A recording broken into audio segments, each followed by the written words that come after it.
Ibwana, mambo vipi? Mambo ni aje mwana familia Together Online? Ni wakati mwingine tena tumekutana tuzungumze kuhusiana na hiki ambacho kinaendelea huko kwenye mitandao ya kijamii. Ibwana, tuko hapa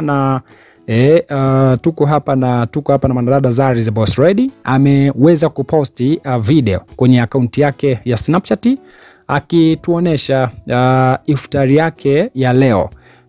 Iftari yake ya leo ambako ameandaa mwenyewe kabisa. Kama kawaida Zari the Boss Lady waga hapikiwi na mtu, anapika mwenyewe. Anapika mwenyewe kila kitu. Ndio maana unaambiwa katika wanawake wote wa Diamond Platnumz, Zari the Boss Lady kwenye upishi anashika namba moja.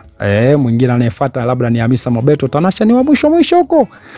Kwa sababu yeye ni mtu ambaye hapendi kupika kwa mujibu wake na kwa mujibu wa Juma Lokole na kwa mujibu pia wa dada wa Diamond Platnumz, Yesma Platnumz, kwamba Tanasha ni mzembe kupika. Yeye anapenda sana aidha kuagiza chipsi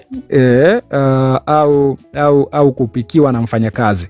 Ndio maana Yesma kuna kipindi ambapo Zari alikujaga akasema kwamba bora bwana amekuja sasa hivi mwanamke wifi yetu ambaye tutakuwa tunakwenda tunakula vyakula vya kupika, sio vya kuagiza kwenye mafoili. Ilikuwa ni dongo kwa Tanasha Donna Oketch.